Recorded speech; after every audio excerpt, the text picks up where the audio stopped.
Dembski down Gary Payton II. The Grizzlies down John Morant and a couple others as well. Santi Aldama, G.G. Jackson, a few others also not playing. Marcus Smart, I saw him in street clothes post-game chatting it up with a couple of fans.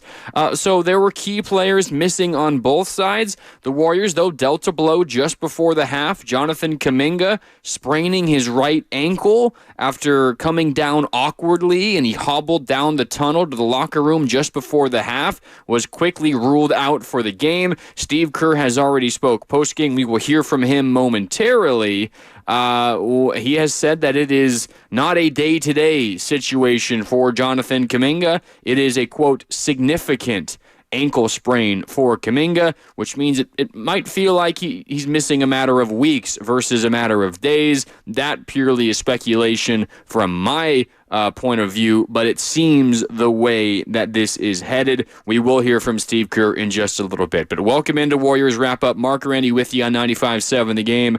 There's kind of two separate conversations here. It's a nice win for the Warriors tonight, and they really needed to have this one. Now 3-1 on the homestand. They're back to 2 games above 500, 18-16. You've got a couple other teams coming to town to close out this 6-game homestand that could be down some stars as well, and you have an opportunity to get a little bit greedy. I said the goal for this 6-game homestand should be 4-2. You have an opportunity to make it 5-1. You're 3-1 through 4 games on this 5-game homestand. Tonight was a team effort. You got contributions from literally everybody up and down this roster tonight. The Warriors had 6 players in double figures. 2 others scored 8 or more. Another scored 7. You had a lot of help without Stephen Curry, without Brandon Pajemski, without GP2, without Jonathan Kaminga for the second half. Andrew Wiggins scored 22 of his 24 in the second half, including 18 in the third quarter alone, 1 point off his career high in a single quarter. Dennis Schroder, for my money, had his best game as a Warrior with 17 points and 9 assists. Off the bench, Lindy Waters, he was awesome in this game. He had a personal 8-0 run to lead off the second quarter, and then he made a number of big shots in the second half, including 2 big threes down the stretch in the fourth quarter. He scored 16 points. Also off the bench was Kaminga, 13, all of those in the first half before he rolled his ankle. 14 points for Buddy Hield, who notably started but did not close because the Warriors went with Lindy Waters, who was making those big shots, but Hield was efficient, 5 for 9 and 4 for 7 from downtown. That's a major step in the right direction. You got 11 points from Trace Jackson-Davis. You got 9 from Draymond Green, who got into it a number of times with a couple of different Grizzlies.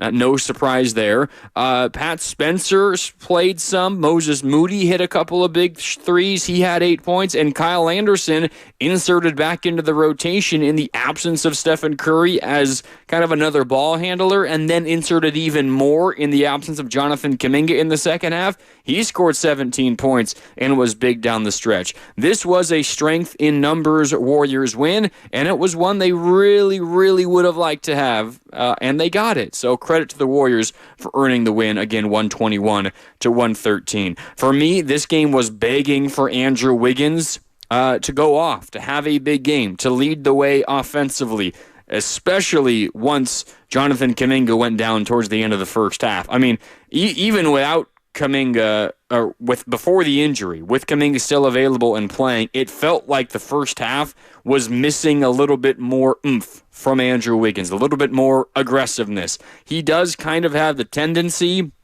to get lost in the shuffle offensively, and there's been so much positive on the offensive end for Jonathan Kaminga that I feel like that is just encouraging Andrew Wiggins to take a little bit of a backseat when things are going well for somebody else, and it's what makes Wiggins a good teammate. But it was a little difficult for Kaminga, I think, to find his spots. He couldn't really get to the rim against this this Memphis defense. You got Zach Edey and Jaren Jackson Jr. Those are a couple of tall dudes that you're going to have a hard time finishing over and around. So it was mostly a perimeter first half for Kaminga. It felt like there was a lot more opportunity and room for Wiggins to have himself a big game. And in the first half, he only had 2 points. And that's where my mind immediately went once I saw Jonathan Kaminga hobble down the tunnel back to the locker room. It was, all right, Warriors are winning this game only if Andrew Wiggins has himself a big second half. And he did. 22 points in the second half alone. In the third quarter, he had 18 of those 22 second half points. Third quarter was 18 points in 10 minutes, 6 of 7 from the field, 3 for 4 from downtown, only a single point off of his career high for scoring in a single quarter. He scored 19 back in a single quarter in 2017 when he was still with the Timberwolves. But this was one of the best quarters of Andrew Wiggins' career, and it came when the Warriors desperately needed it. They couldn't really get anything going in the paint in this whole game. Memphis outscored them 2-1 in the paint, 64-32, and it's kind of what happens to opponents playing Memphis. They got the Twin Towers out there, Jaren Jackson Jr., kind of a perennial all-defensive team, and then the rookie Zach Edey, who's as tall as just about everybody or taller than everybody in the NBA. Those are two hard guys to try to score on in the paint. And in fact, the Warriors, they did not make a 2-point field goal attempt until there was 1 minute and 21 seconds left in the first quarter. The Warriors' first 8 makes from the field were all threes. They were 8 for 14 from deep to begin, 0 for 5 from 2 to begin before Kaminga did get one to go on a drive in a nice scoop finish over Jaren Jackson Jr. But that was the first Warriors 2-point field goal. It came with 1 minute 21 left in the first quarter. This was a perimeter game for the Warriors. They controlled this from downtown. They made 23 threes. The Grizzlies made 9 threes, so that's 14 more made threes for the Warriors than the Grizzlies. And if I can do that math, 14 times 3 is what? 42. 42 points was the advantage for the Warriors from downtown. That's how they won this basketball game. They were efficient from deep. They shot 53.5% from downtown, 23 for 43. Their shots were falling for a second straight night. Now, they moved the ball pretty well. They committed their fair share of turnovers with 18, and it was a little uneven at times. I think specifically in the first half, it wasn't the smoothest offensive game. When the Warriors weren't turning the ball over, they were generally getting some good looks, but they were turning the ball over a little bit more than they usually do. But they shoot 52% from the field. Remember, they went like 22 games, if memory serves, all the way back to November 10th in Oklahoma City. That was the last time they had shot 50% or better from the field. That was before the game on Thursday when they shot 61% from the field. They had gone that long between 50% or better field goal percentage shooting games this season from November 10th to January 2nd. That's how long it had been. And then the Warriors do it in consecutive games on Thursday, and now here on Saturday evening, they shoot 52.4% from the field. They go 53.5% from downtown. They ride those hot shooting numbers to a 121-113 win. But what puts a damper on this Warriors win is what happened to Jonathan Kaminga late in the first half. We can talk more about what we saw from Kaminga in the first half. It didn't feel like it was on par with some of his other recent performances, although he was hitting some shots specifically from downtown. But this game took a turn once he went down late in the first half. I think he went up for a block attempt and landed kind of awkwardly with his right leg, his right foot on 2 different Grizzly defenders who had kind of planted their feet next to each other. Kaminga kind of awkwardly came down on both of them, and he rolled it. He immediately hobbled down the tunnel towards the locker room. I saw Dr. Rick Celebrini, the Warriors, team doctor, run down after him. And then very soon after the second half began, the news came out that Jonathan Kaminga ruled out for the rest of the game. And then Steve Kerr, postgame, the first thing he said, essentially, quote, a significant sprain for Jonathan Kaminga. And without further ado, let's hear from Coach Kerr himself. We'll get the update on Jonathan Kaminga a little bit more. Here is Warriors head coach Steve Kerr postgame after the Warriors' 121-113 win over the Grizzlies here at Chase Center. But first commenting on Jonathan Kaminga's sprained right ankle. Injury right now? It's a sprained ankle. We'll have more tomorrow. It's not going to be a day-to-day thing. It was a significant sprain, so we'll just have a report tomorrow once we get a better feel for it.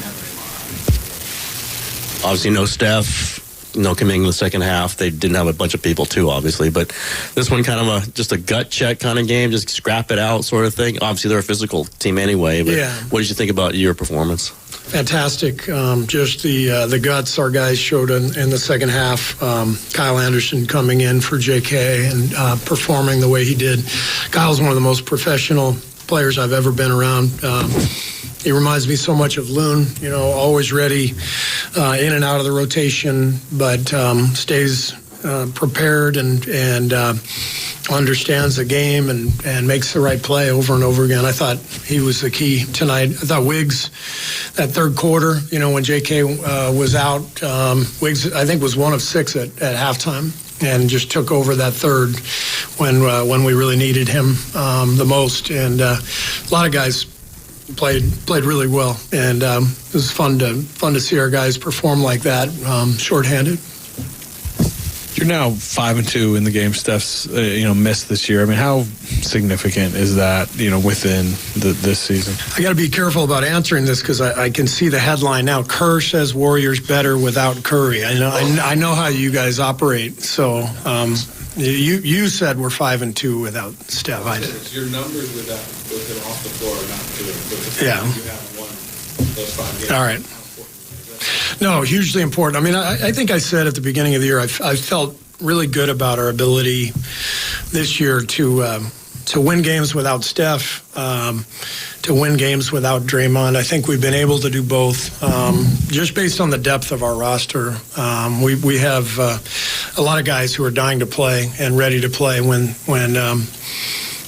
other people are out, and it's fantastic to be able to win a game, against a great team without Steph, and then, get him the rest he needs for tomorrow's game and be able to come back with him fresh and, giving his knees a little rest. So it's a big night for us, and I think Dennis has a lot to do with our ability to keep playing, through Steph's absences, handling the ball, guarding the ball, getting us organized. That's Steve Kerr postgame just moments ago here from Chase Center after the Warriors 121-113 win over the Grizzlies. Obviously, the big news there is what he first talked about. Jonathan Kaminga's sprained right ankle. It happened late in the first half. He hobbled off to the locker room immediately after it happened, was quickly ruled out for the rest of the game just after halftime ended. And Steve Kerr saying, quote, "It's not going to be a day-to-day thing," as it was a, quote, significant sprain. He will get an MRI tomorrow. We expect the Warriors to release an update on Kaminga after they get the results of that MRI. So we'll know more tomorrow. I'll talk to you about it on Warriors Live at 4:30 ahead of Dubs Kings. Tip-off is at 5:30, so again, our coverage begins at 4:30. So if you don't hear anything by then, make sure you tap in beginning at 4:30 for Warriors Live. We'll have the update. I would imagine by then, Steve Kerr will speak pregame about a half hour, 45 minutes before I take the air tomorrow. So we'll have an update for you at the very latest by 4:30 tomorrow here on the air at 95.7 The Game. But if you want something more instant, we'll have it for you, of course, whenever the news comes out across all of our social channels. Just search 95.7 The Game on Twitter, on Instagram, on Facebook. It will be everywhere as we wait a result on the Kaminga MRI. But I would brace yourself for an absence more in the time frame of weeks as opposed to days, based on what Steve Kerr has said. If they're already talking about a significant sprain, this does not seem like something where he's only going to miss a couple of games. Remember when Stephen Curry rolled his ankle a couple of times Which game was it? It was the game at home. Was it Memphis? It might have been the first Memphis game at home. I forget exactly which game it was, but he rolled it. Maybe it was Atlanta. I forget which game it was, but it was relatively early in the season, and I can go and find out exactly which one it was. He rolled it. Actually, I think it might have been, was it the home opener? It was the Clippers game, the first game at home of the year. Let me confirm that for you. But he rolled it. Not too bad, but he hobbled off, subbed himself out, went to the bench, checked back in like 5 minutes later, and then rolled it again. And it only ended up costing him 2 games, I believe. But the first public comments that Steve Kerr made after that was something along the lines of, we dodged a bullet. We don't think it's going to be that major of an absence. So if this was only going to be a couple of games that Kaminga was going to miss, we probably would have heard something similar to that. And yeah, it was the home opener. The Warriors lost to the Clippers, their first loss of the season, and he only missed 3 games. He missed the consecutive games at home against New Orleans. You remember those, where the Warriors won both of them. And then the game in Houston, where the Warriors had a 30-point lead, blew it, went to overtime, and then Kaminga kind of willed them to victory in overtime. Those were the only 3 games that Curry missed as a result of that injury. So if I only bring that up to say, if that's what we're looking at with Kaminga, I think the messaging from Steve Kerr would be a little bit different. 888-957-9570. It's Warriors wrap-up here on 95.7 The Game. Mark Randy with you. You can give me a call, shoot me a text. The text line, again, the Comcast Business text line is the same number that you can call in with, 888-957-9570. You're listening to 95.7 The Game, KGMZ FM and HD1 San Francisco, an Odyssey sports station, always live on the free Odyssey app, Twitch, and YouTube, powered by First NorCal Credit Union. For a low-rate auto loan, apply online or just ask for First NorCal financing at the dealer. One of the other things that Steve Kerr was asked about, and he was careful in how he answered it, or at least he got a little bit more of an explanation from Anthony Slater, our Warriors insider here on 95.7 The Game, who asked the question. The Warriors are now 5-2 without Stephen Curry, believe it or not. Those 3 wins I just told you about, the consecutive games against New Orleans at home, the win over Houston on the road. You had another win against Houston. That one was at home, where Kaminga set a career high at the time. Then you had a couple of days after Christmas, a little more than a week ago, when the Warriors lost in L.A. against the Clippers, and then the other loss was that home game against Oklahoma City, when he actually put up a pretty good fight, and he only lost by 4 points. But 5-2 without Steph Curry this year. Steve Kerr made sure to answer in such a way where he never implied that the Warriors are a better team without Stephen Curry, because of course they're not. But it is kind of crazy. The Warriors are 2 games over 500 right now.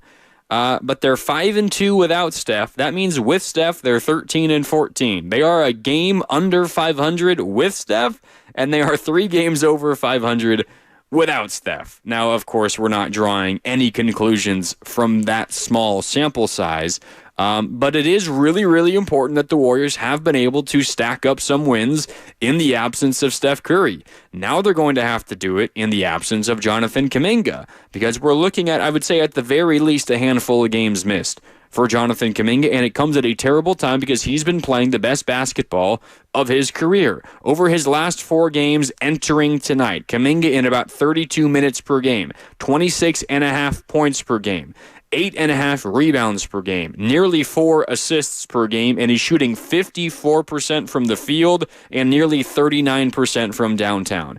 The best 4-game stretch of his career, and I don't think it's even close. Not even just from a statistical standpoint, but from a just in general playing good, solid, smart basketball standpoint. So the Warriors not only have to try to refigure out their rotation now, but they're going to have to make up for, 20-plus points seemingly every single night. That's kind of what Kaminga was falling into of late. I thought the game on Thursday was such an incredibly positive sign for Kaminga, because it didn't really feel like Kaminga ever really, took over the game offensively like he did at times when he was scoring 33 and 34. He had an incredibly, and I don't mean this in a bad way, he had a quiet 20. And when you can score 20 points and you feel surprised, like you look up at the scoreboard here, if you're at Chase Center, and you say, oh, wow, Kaminga's got 20. It feels like he's got 12. Like, that's the biggest compliment you can pay to a player. Because if you're quietly getting 20, it's easy. You're not making it, you're not working too hard for it. You're efficient. You're not a volume scorer.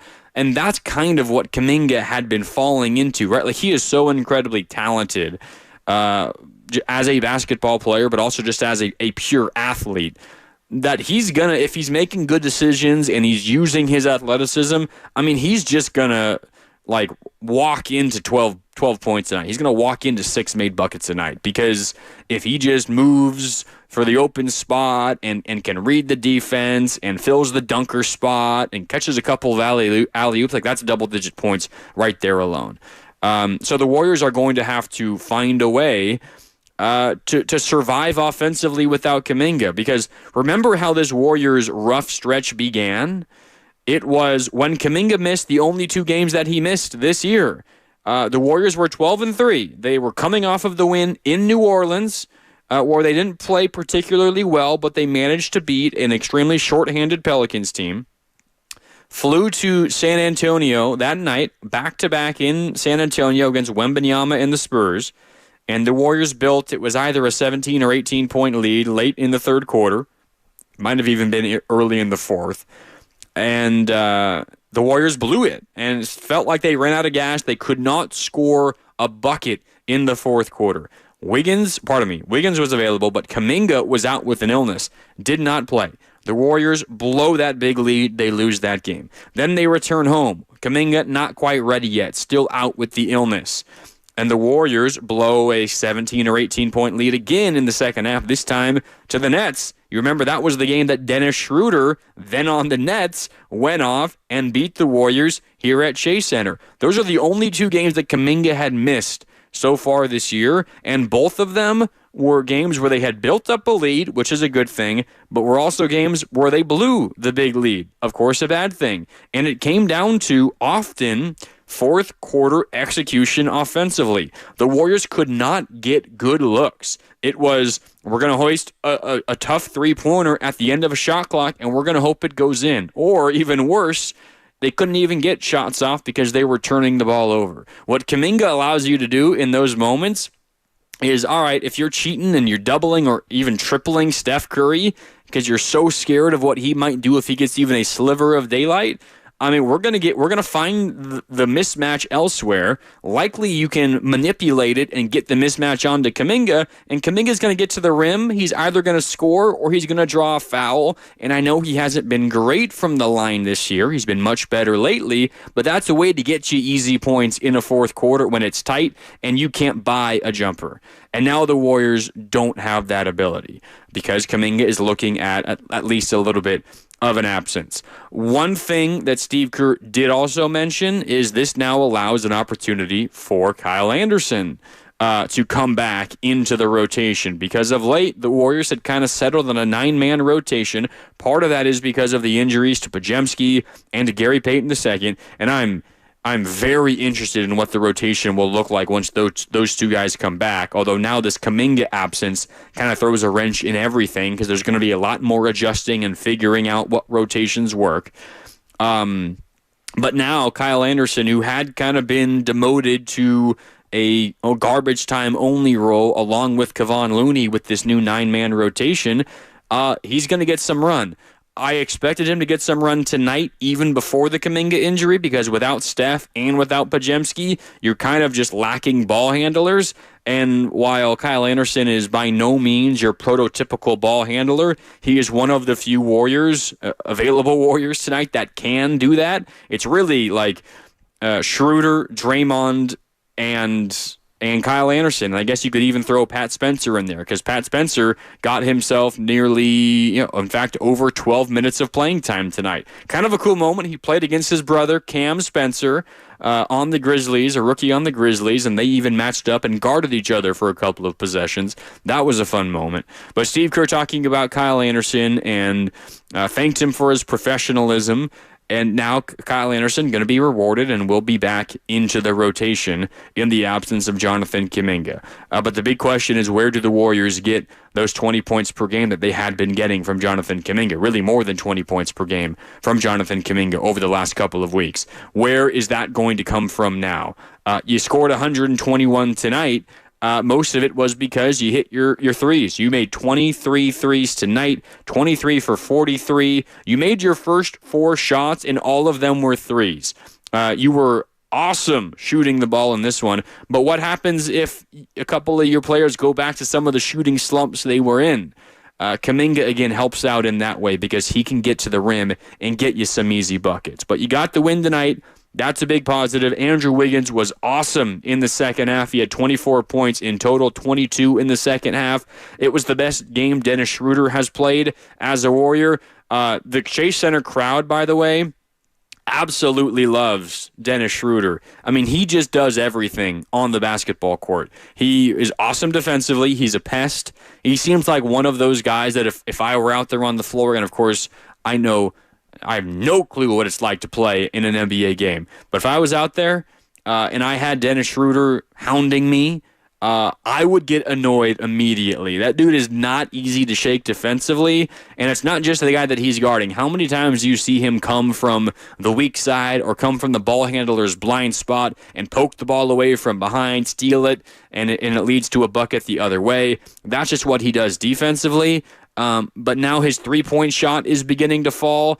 Tonight from downtown, he was 3 for 6. He's getting to the rim. He's driving. He's dishing. He's creating shots for others. He led the Warriors with 9 assists. No other Warrior had more than 5. They finished with 32 assists on their 44 made field goals, and a lot of it was because of how Dennis Schroder controlled this game offensively. He was under control. He was scoring more with 13 points.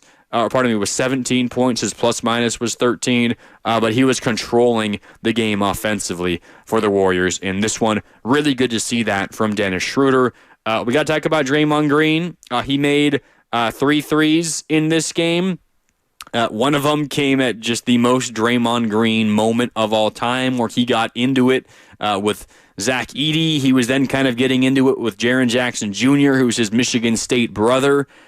He's a big fan of Jaren Jackson Jr., but does not mean he can't get into it with him. He and Zach Edey do not like each other. They have a history already, even though Zach Edey's only a rookie.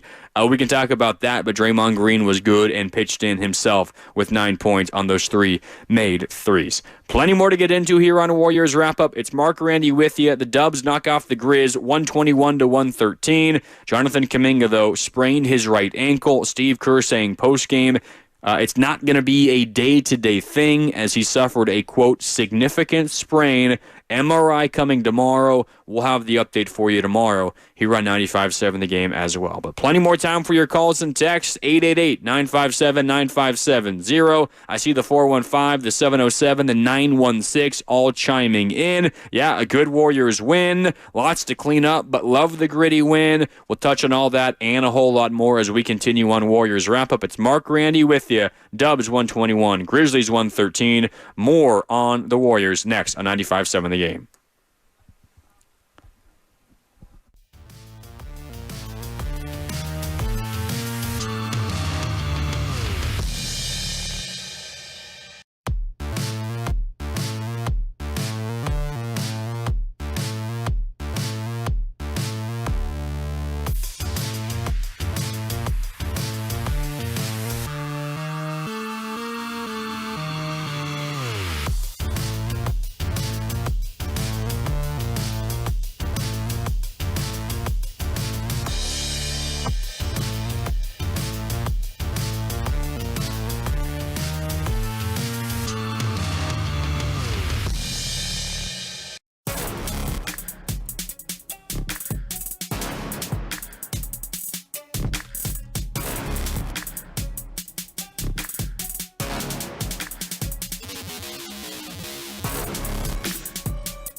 Broadway to the rim with a dunk and a right-hand slam for Wiggins. Timeout, Grizzlies. Now back to Warriors Wrap-Up on 95.7 The Game. Yeah, how good was Andrew Wiggins, specifically in the second half? You got a shout-out from Coach Kerr post-game. He needed it. The Warriors needed it. 24 in total from Wiggins. 22 came in the second half. 18 of those 22 came in the third quarter. And it was kind of funny because there was something that happened late in the first half that might have spurred Andrew Wiggins to that 18-point third quarter. The Grizzlies were kind of on a fast break. Desmond Bane racing down the floor. Wiggins backpedaling.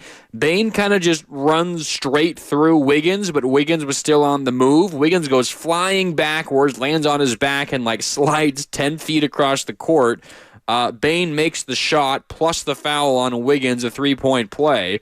Shortly after that, still in the first half, Wiggins kind of has a similar opportunity back at Bane, tries to dribble right through him, and Bane kind of pulls the chair out from underneath him, and Wiggins turns the ball over. But then halftime comes around, which again is kind of paired up with Kaminga leaving the game with the right ankle sprain, and we will hear from Coach Kerr in just a second. I also have an update for you on Kaminga, and it's not good, Warrior fans. That's coming up in just a second. But halftime happens after that sequence of Wiggins versus Bane, and then Wiggins comes out, and he scores 18 points in the third quarter. And the Warriors, a lot of Warriors players are already talking about how it feels like Desmond Bane got awoke, a sleeping giant, and then Wiggins took over. Draymond Green has talked post-game, and he said essentially once Desmond Bane ran through Wiggins and knocked him down on that and one play, Draymond could kind of tell based on the way Wiggins reacted. He got up slow and then kind of smirked as he got up back onto his feet. And at that point, Draymond said, I know Wiggins is about to go off. And he scored 18 points in the third quarter, 22 in the second half. And he's a big reason why the Warriors won this game 121-113. So big Wiggins performance, specifically in the second half. He made 3 threes, all of them in the second half. He had 4 steals as well, a couple of big steals, which led to fast break buckets himself. And one of them that kind of sealed the deal on this game, put the Warriors up by 10 late. And after that dunk by Wiggins that put the Warriors in front by 10, I was keeping my eyes on Draymond Green because this was a fired-up Draymond performance, specifically in the second half. And he just, with both hands, both of his arms raised high above his head, turned to the Memphis bench, and was just waving them by. After the Wiggins dunk that made it a 10-point Warrior lead in the final couple of minutes, Draymond Green waving Memphis goodbye. There's no love lost between Draymond and Memphis, specifically on the Memphis roster. Zach Edey currently. These two guys have had a dust-up of sorts in all 3 games this year they've played against each other. Of course, the Memphis Draymond stuff goes back at least as far as 2022 when the Memphis crowd chanting a few things at Draymond in that series, whichever game it was it game 3 or game 4 in Memphis when the Grizzlies absolutely dominated and won by 40 points or whatever it was, and Draymond was chanting along to the song that the Grizzlies play in Memphis, and you know how it all goes with Draymond and the Grizzlies. This is a long history. Draymond Green was into it in the second half, and he waved them by after that Wiggins game-sealing dunk. But the update on Jonathan Kaminga. Left the game at the end of the first half after rolling his right ankle, was quickly ruled out, and Steve Kerr, post-game, had this update. Here's Coach Kerr on Jonathan Kaminga. It's a sprained ankle. We'll have more tomorrow. It's not going to be a day-to-day thing. It was a significant sprain, so we'll just have a report tomorrow once we get a better feel for it. Okay, so that's Steve Kerr. Not going to be a day-to-day thing. It's a significant sprain, and there'll be an MRI tomorrow, and expect an update from the Warriors on Kaminga tomorrow. We'll have the update for you at 4:30 when Warriors Live begins tomorrow here on 95.7, the game ahead of Dubs versus Kings. The Kaminga update that I can provide for you, Jonathan Kaminga left Chase Center on crutches tonight. So he was on crutches dealing with that right ankle sprain. That is not good news. And again, this is speculation on my part, but Steve Kerr saying it's not going to be a day-to-day thing, saying it's, quote, a significant sprain, and Jonathan Kaminga needing crutches to get out of the arena tonight. This feels like we're talking about an absence of weeks, not days, which means at the very least a handful of games for Jonathan Kaminga. That's my opinion. That's my read on the situation. The Warriors, at the very least, in the short term, are going to have to find a way to make up for what Jonathan Kaminga has been doing for them of late. And again, look at what he's done the last 4 games before tonight, 26.5 points per game, shooting nearly 54% from the field, nearly 39% from deep, over 8.5 rebounds per game, nearly 4 assists per game. That's a big loss, a really big loss for the Warriors, and they're certainly going to be challenged to make up for that. But back to some positives for this basketball game, and back to your texts and your calls at 888-957-9570. That's the number to call. It's also the Comcast Business text line. This off the Comcast Business text line from the 757. I feel so confident with the ball in Schroder's hands. The control with speed, the passing, his ability to blow by opponents, and his shot was on tonight. The 757 adds, excited for what's to come. I think a lot of Warrior fans are beginning to feel that way as well. It was definitely an uneven beginning for Schroder as a Warrior, but it's entirely understandable, right? It's one thing, the shot, like, sometimes it's here, sometimes it's not. Like, everyone goes through shooting slumps, even the best shooters of all time.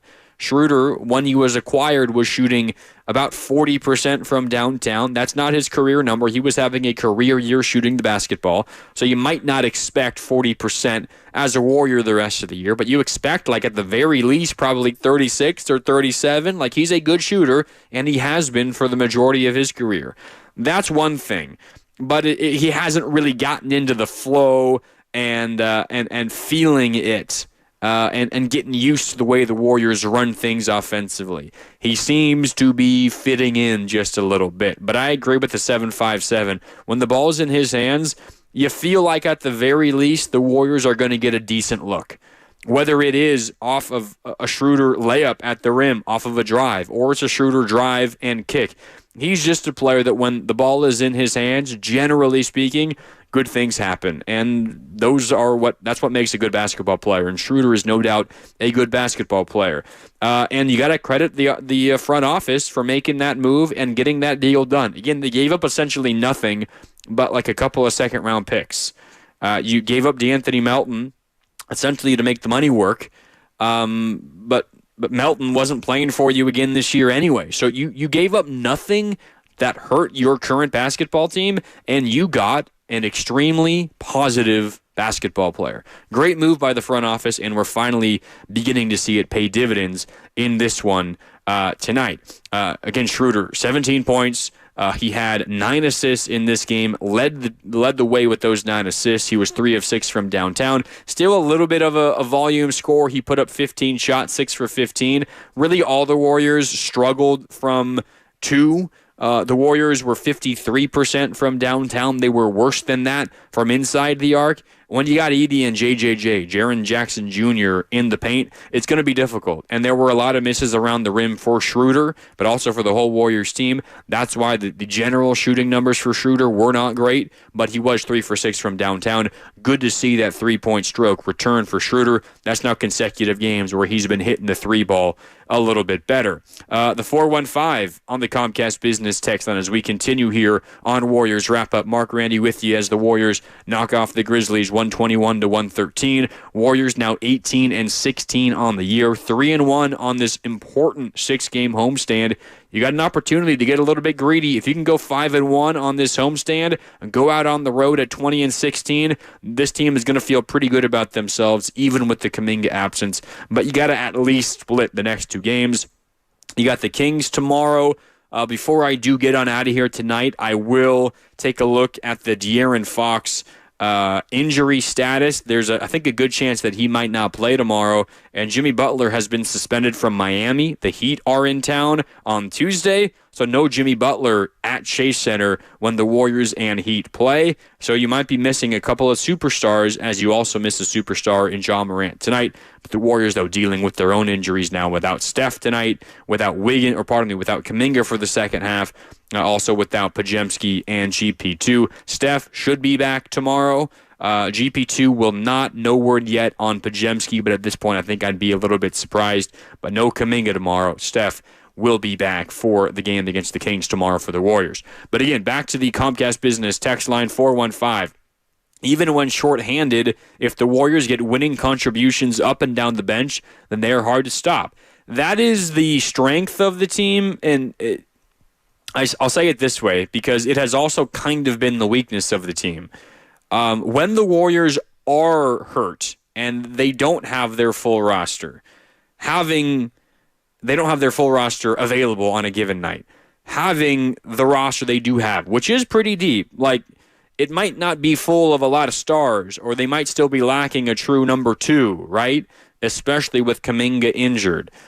They do have a lot of players who, at the very least, should be deserving of rotation minutes in the NBA. So when you are missing guys like they were missing tonight, you're down Steph, you're down Kaminga for the second half, you're down GP2, and you're down Brandon Podziemski. You're down 4 guys.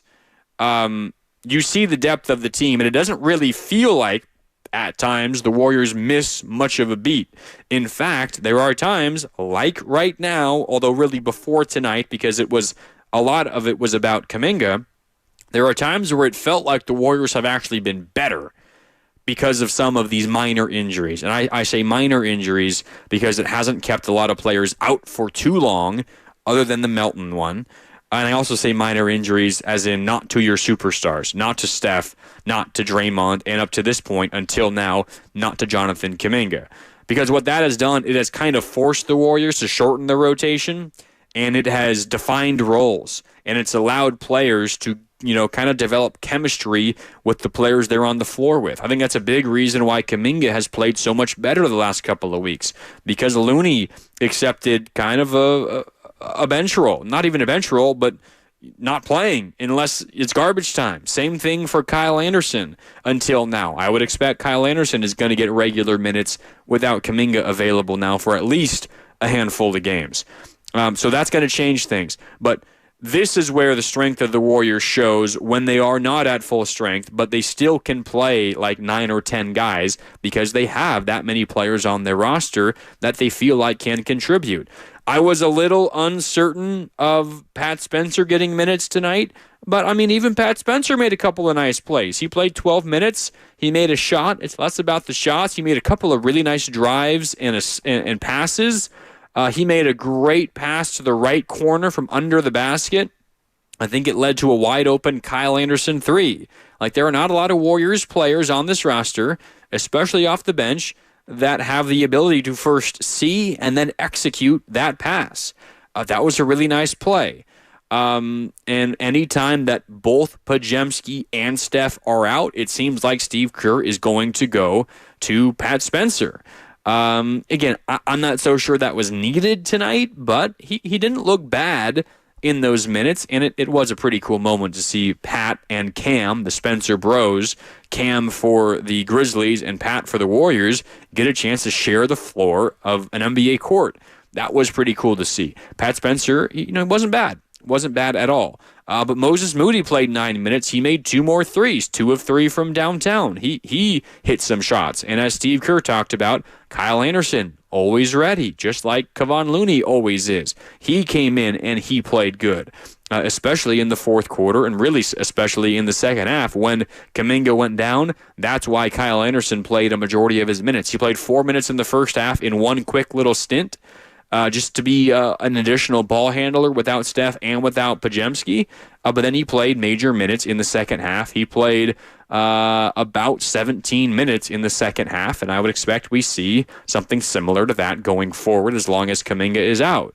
But in terms of the bench, I mean, Lindy Waters III deserves an ovation as well. He, much like Buddy Hield and much like Dennis Schroder and even Steph Curry to an extent, he was also slumping from three. And Lindy Waters is essentially in there as a three-point shooter, as a floor spacer. He had really been struggling shooting the ball, but the last couple of games, his three has been beginning to fall, and he was awesome in this game. Played nearly 30 minutes, 28 minutes for Lindy Waters III tonight, 16 points. 6 of 7 from the field, 4 for 5 from downtown, 3 rebounds and a couple of assists. He made a number of big shots in the fourth quarter, including 2 big threes.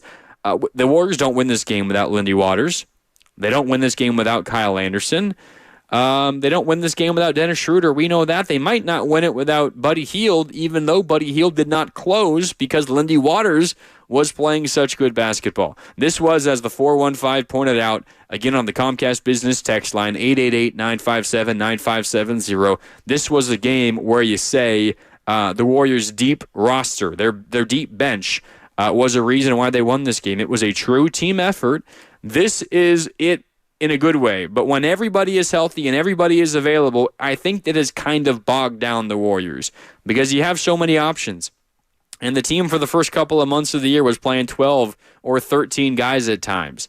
And that's just too much. You can't really build much of a rhythm in that way. You can't build chemistry with it's a lot more difficult to do that because you're not sharing the floor with a consistent group of guys for all that often.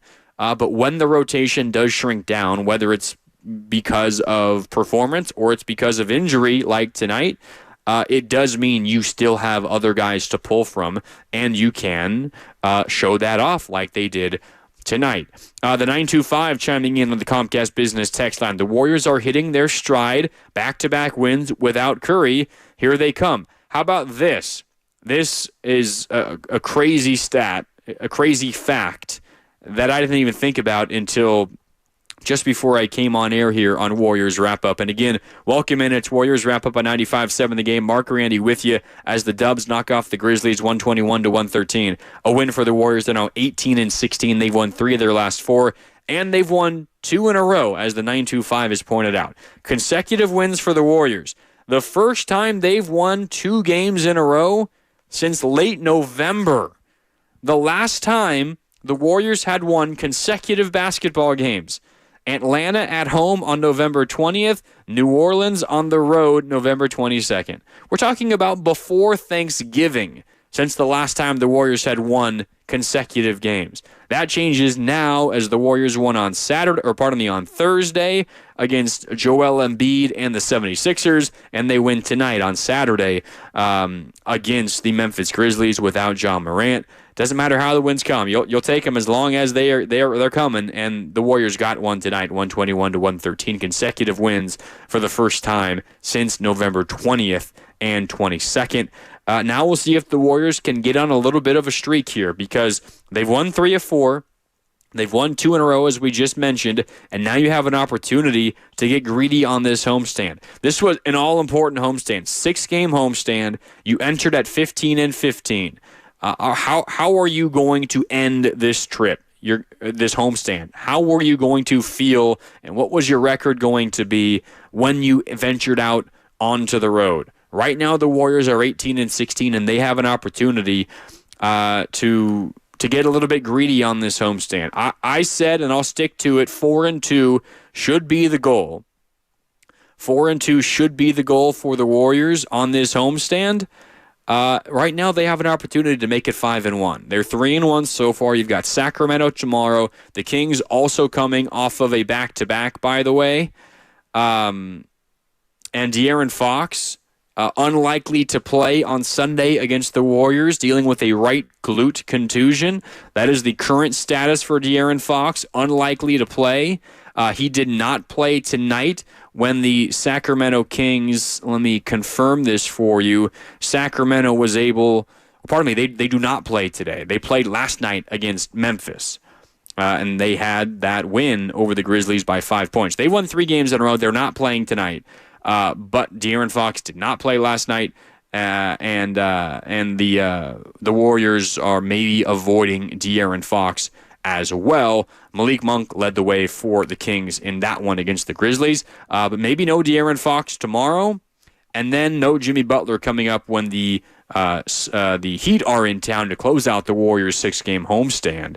And that would be a little bit of a break for the Warriors as well. They might avoid Ja Morant and De'Aaron Fox and Jimmy Butler over the final 3 games of this homestand. But again, the point is, you can get a little bit greedy. You can go 5-1 on this homestand. If you do that, you're 20-16 heading into a road trip that features games in Detroit, in Indiana, in Toronto, and in Minnesota.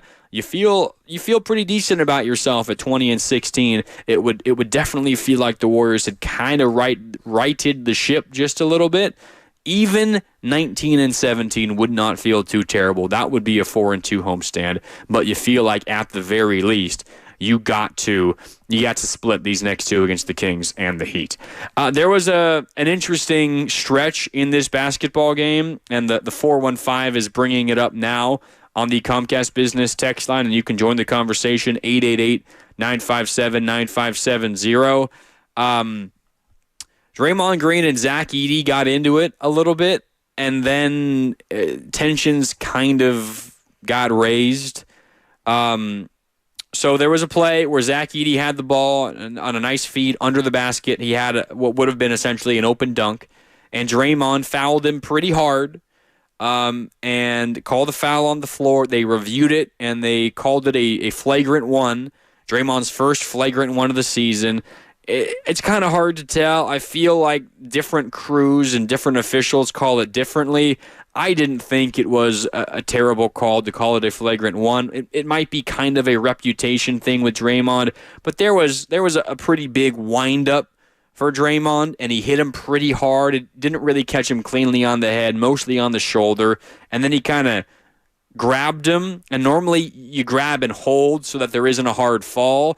I think this grab made it look a little worse than it was because Edey never really left the floor, so he was never in any danger of a dangerous fall to the floor. But Draymond hit him hard and then kind of bear hugged him, and that pissed off Zach Edey a little bit more. And that kind of, I think, added to the way it looked. Ultimately called a flagrant one. Draymond might not like it. Warrior fans here did not like it. I didn't think it was that bad of a call. But then tempers continued to flare, like over the next 4 minutes of game. Draymond immediately followed that up by draining a 3, and you know Draymond, right after getting called for a flagrant, and he hits a 3, you know how he's going to respond. He was screaming and bellowing the whole way down the court, as is his right, as he should do. It makes for great theater, and then he gets called for another foul on the other end and is upset and gets called for a technical. In my mind, he earned the technical. It was deserved. But that wasn't it. I mean, then he's jawing with Jaren Jackson Jr., and those two guys are Michigan State Spartans. They both love each other, have the utmost respect for each other. But Draymond was getting up in his face, and there was a moment after that latest foul on Draymond where the ball wasn't even close to being inbounded. The official who's in charge of handing the ball over to the inbounder wasn't even on the sideline. He was standing next to Draymond in the middle of the court, and Draymond Green was getting up and under Jaren Jackson Jr. on the perimeter and kind of just, I don't know, shimmying back and forth and trying to get in his head. I don't know what he was doing. The ball was nowhere near being inbounded. Draymond was feeling himself. He was definitely feeling a little bit frustrated. And then there were a couple of other ticky-tack fouls that went the way of the Grizzlies. There was one where I think Lindy Waters drew a charge, but it was first called a block. Then Steve Kerr challenged it. He won the challenge. It was overturned. There was a moment a few plays later where Dennis Schroder had the drive and the finish and the and one. And in the celebration of his and one, he gets called for a technical foul because he celebrated as you should be able to celebrate. But he kind of screamed in the general vicinity of, I believe it was Brandon Clark. He beat Brandon Clark off the dribble. Clark fouled him. They both kind of go tumbling to the ground. The shot goes in, and Schroder screams I don't know if he was screaming directly at Brandon Clark, but it was definitely near him. He gets called for a technical there, and at this point, everyone in Chase is chanting, "Ref, you suck. Ref, you suck." It made for great theater, and honestly, I left this basketball game even if you felt like it was terrible officiating, and I think there was certainly some bad calls in that third quarter or the fourth quarter. It was early in the fourth when this all started going down, and I felt like generally it favored the Grizzlies. I didn't think it was egregious, but it probably favored the Grizzlies. I left the game, though, feeling in a game that did not feature Steph Curry, in a game that did not feature Ja Morant, in a game that did not feature Jonathan Kaminga in the second half, I left this game feeling like, wow, that was an awesome game of basketball. That was an awesome game of basketball. It was a lot of fun. Now, I think there are a lot of people who make the point, like the way that game was officiated in that fourth quarter, teeing up Schroder for celebrating a three-point play. You hear this a lot, quote, "That's why NBA ratings are down." And I get it. Like you kind of trying to officiate fun and take the fun and the energy out of the game. I can also feel it from the officials' viewpoint, though, because the game was getting pretty chippy. I mean, there was just a flagrant. There was already another technical. The game's getting chippy. These are two teams that have a history. We know for teams that have a history, players that have a history, it gets officiated a little bit different because the worst thing that can happen for an officiating crew is if something gets out of hand. And the way you avoid it from getting out of hand is by maybe blowing the whistle a little bit more often. But still, it was a really fun basketball game. And, again, in a game that did not feature the two most prominent stars, I left this basketball game tonight feeling like, ooh, wow, it's got some juice to it. This was a fun game. Warriors-Grizzlies always has something extra going on, and it did tonight. If you remember the Draymond and Zach Edey history, it's crazy that they already have a history considering that Edey is just a rookie, and he's only played against the Warriors now 3 times in his career. And Draymond Green did already speak about Zach Edey. I'll read you the quote in just a little bit. The first time these two teams met was in November 15th, Warriors-Grizzlies here at Chase Center. There was a moment in that game, I can't remember if it was the first half or the second half, where Draymond, I think, is on the ground. Zach Edey and him kind of get tangled up under the basket on, I think, the Warriors' offensive end. And Zach Edey's trying to run down the floor the other way to get to his offensive end. And Draymond, whether it was intentional or not, I can't tell you, kind of like hooks Edey's foot and slows him from getting back down the other end. I don't know if nothing was called in that moment. Maybe they just called a foul, but they certainly did not call a flagrant or a technical or anything. But post-game, Taylor Jenkins, head coach of the Grizzlies, takes to the podium and essentially says, "I can't believe that it wasn't a technical or a flagrant or whatever." Ultimately, it got reviewed after the fact, and it got upgraded, and Draymond Green got punished after the fact for that. Okay, so that's the first meeting. And then there was some comments leading up to the next meeting when the Warriors were in Memphis on December 19th, a little more than a month later, essentially saying, Taylor Jenkins talking about how he can't wait to see Draymond again, yada, yada, yada. And Zach Edey and Draymond got into it again. There was a moment where Draymond had the ball under the basket. He got blocked from behind by Ja Morant. And again, this is a part of that 51-point Warriors loss in Memphis. It's honestly shocking and embarrassing that I even remember what happened in that basketball game. That's how ugly it was. But Draymond gets blocked from behind by Morant, and as he's running back down the floor defensively, he's kind of tugging on the jersey of Zach Edey, and eventually gets called for a foul, isn't happy about it, runs over to the official, and, as Draymond does, argues about the call. That one wasn't nearly as much about Edey, but it featured a foul on Edey that kind of got tempers flaring up just a little bit. So that's the context for what happened tonight, and I think that's why the officials blew the whistles the way that they did. Not that it excuses it, or not that it means that every call was the right call, but that's the context of the Draymond Edey stuff, and that is just part of the context of the Warriors-Grizzlies stuff. The Warriors-Grizzlies stuff goes back forever. I mentioned 2022 specifically, that postseason series as it relates to Draymond and Memphis. Just in general, Warriors versus Grizzlies from that same 2022 series, that was when Dylan Brooks, who's now a Rocket, once was a Grizzly, and he fouled Gary Payton II as he elevated at the rim. Hard foul, not a smart foul, and GP2 landed awkwardly and broke his elbow, and it kept him out for the rest of that series. I believe GP2 returned for the finals, if not maybe for the end of the Western Conference Finals. I can't remember. GP2 eventually came back and helped the Warriors win it all, but broke his elbow on that play. That was when Steve Kerr went to the podium and said that Dylan Brooks broke the code. You don't do that. You don't foul a guy. You don't give him a shove while he's in the air, kind of like, a defenseless wide receiver in the NFL. You don't do that. In the NBA, you don't do that. Dylan Brooks broke the code. And then that was what Taylor Jenkins said about Draymond after his foul on Zach Edey, where he kind of was hooking his foot or accidentally tripped him or whatever it was the first time these two teams met. Taylor Jenkins, who is he's not shy at the podium, essentially saying, well, Draymond broke the code, throwing Steve Kerr's words right back out at the Warriors. So this is a rivalry, a matchup that has a lot of history and vitriol behind it.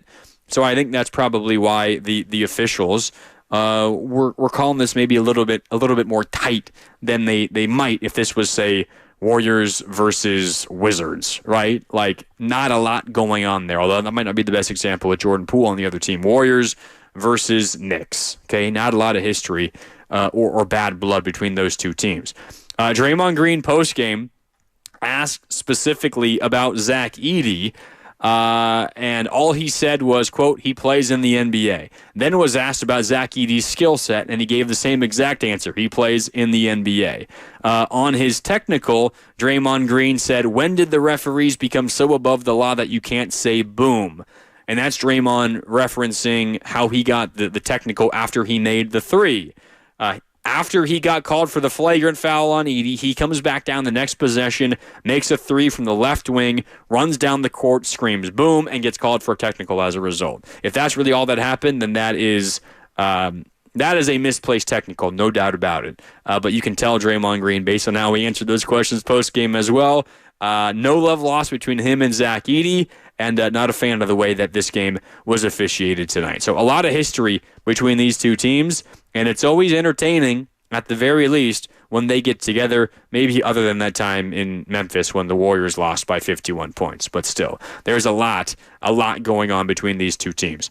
A few more minutes here with you on Warriors Wrap Up on 95.7 The Game. Mark Randy with you. You can get your final thoughts in here, 888-957-9570. The 415 brings up a good point I haven't really touched on all that much just yet. The 415 says, it was good to see Buddy warm up. Would love for him to have a big game tomorrow against the Kings. Yeah, I mean, the Warriors need it. Buddy Hield, he was good in this basketball game. Again, interesting he did not close. There was a point in the fourth quarter where it looked like he was about to check in for, I would imagine, Lindy Waters and be in the closing lineup. I forget exactly how much time was left, maybe around the 6-minute mark or something like that, when the game was still very much in the balance. And I think it was a possession where Lindy Waters made one of his 2 fourth-quarter threes. And after that, Steve Kerr must have thought better of it and said, hey, buddy, come sit back down. We're going to let Lindy ride this thing out. Ultimately, turned out to be a pretty good decision because Lindy Waters was awesome in this game, 16 points on only 7 field goal attempts. But it does not mean by any means that Buddy Hield had himself a bad game. In fact, this was the best game he's had in quite a while. 4 for 7 from downtown, 5 for 9 from the field. He scored 14 points. He had a couple of rebounds and 3 assists. Trying to find the last time he made 5 field goals in a game, and it was all the way before Christmas. 5 for 11 from the field, Buddy Hield, on Monday, December 23rd, the loss against the Indiana Pacers here at Chase Center. The last time he shot better than 50% from the field, you got to go all the way back to that 51-point loss in Memphis. The last time he made 4 threes in a game, you got to go all the way back to the 8th of December. So this was a really positive game for Buddy Hield, and that is fantastic news for the Warriors, because if Buddy Hield can start somewhat consistently making shots from deep again, this Warriors offense begins to feel a little bit different. It would be great to see the Buddy Hield shooting with this new Jonathan Kaminga. But again, Jonathan Kaminga suffered a rolled ankle, a sprained ankle late in the first half. Steve Kerr called it, quote, a significant sprain, said it's not going to be a day-to-day thing. He will get an MRI tomorrow, and the Warriors will release an update then. We'll have the update for you at the latest at 4:30 when Warriors Live begins ahead of Dubs versus Kings. And also the update on Kaminga is that he left Chase Center tonight on crutches. So bad news there for the Warriors and Jonathan Kaminga. But a lot of other things to be happy about if you are the Warriors tonight. Buddy Hield again was good. Schroder had his best game as a Warrior. Wiggins 22 points in the second half alone, including 18 in the third quarter. Lindy Waters was good. Kyle Anderson, Mr. Stay Ready himself, he was good. Moses Moody continues to shoot lights out. Lot of good for the Warriors, but one big negative, and that is the right ankle of Jonathan Kaminga, a right ankle sprain. As Steve Kerr said, a significant sprain for the Warriors youngster, Jonathan Kaminga, in this one. Okay, final order of business before I say goodnight. Crashing the Boards, which, as always, is brought to you by Chilton Auto Body, the Bay Area leader in collision repair. No Warriors in double figures rebounding in this basketball game, but this feels like kind of the nightly honor, and it goes to Trayce Jackson-Davis once again. 9 rebounds for Trayce Jackson-Davis in this basketball game. Played nearly 28 minutes, so nearly a rebound every 3 minutes. That's a pretty good number for Trayce Jackson-Davis. 9 rebounds. He had 11 points again tonight, was a rebound shy of another double-double. He's been getting those pretty often of late. This might be also his best stretch of basketball as a pro, although, man, there is still a lot of points he's leaving out there with some inefficiency around the rim. Tonight, kind of a special night because you're playing against 2 7-footers that are pretty good defensively in Zach Edey and Jaren Jackson Jr. It's going to be difficult around the rim, and TJD matched up with every 5 for the opponent is generally always going to be undersized. But if he can just develop a little bit more touch around the rim, he's going to be putting up 16 points instead of 10 points a night. Like, he's leaving a few points out there, but he still was very good on the glass. 9 rebounds to lead the way for the Warriors. He gets the honor of crashing the boards, which again is brought to you by Chilton Auto Body, the Bay Area leader in collision repair. Okay, up next for the Warriors, the Sacramento Kings are in town tomorrow. As we just talked about, the Kings played last night, not tonight, so they will be a little fresher than the Warriors. The Warriors a back-to-back here at home, but Steph Curry not playing tonight. He will be fresh, at least as much as he can be after playing previously on Thursday. So he gets Friday and Saturday off in preparation for tomorrow's game. Warriors and Kings, 5:30 is the tip time, which means Warriors Live begins at 4:30, and I'll have you covered again here at 4:30 on 95.7 The Game. Then the Warriors close out the 6-game homestand with the Miami Heat without Jimmy Butler, who has been suspended. That game's on Tuesday to wrap up the 6-game homestand before the Warriors head out on the road for a 4-game road trip Thursday in Detroit, Friday in Indiana, the following Monday in Toronto, and then Wednesday in Minnesota. That is the end of the Warriors' 4-game road trip coming up again after the final 2 games of this homestand. Okay, one final time. The Warriors beat the Grizzlies 121-113. Warriors have won 2 games in a row for the first time since late November. They've won 3 of 4. They're 2 games over 500, and they knock off the second-best team in the Western Conference. Of course, Grizzlies without Ja Morant, but the Warriors without Stephen Curry, and they also missed Jonathan Kaminga in the second half, who's looking at least a decent absence with a right ankle sprain. Steve Kerr saying, quote, a significant sprain. We will likely know more details about the absence coming up tomorrow, and I'll get it to you right at 4:30 for Warriors Live ahead of Dubs versus Kings. All right, thanks to everyone for making this broadcast possible. For Cam Williams back in our downtown San Francisco studios, my name is Mark Randy, signing off live from Chase Center. Thanks so much for listening. I'll talk to you again tomorrow here on 95.7 The Game.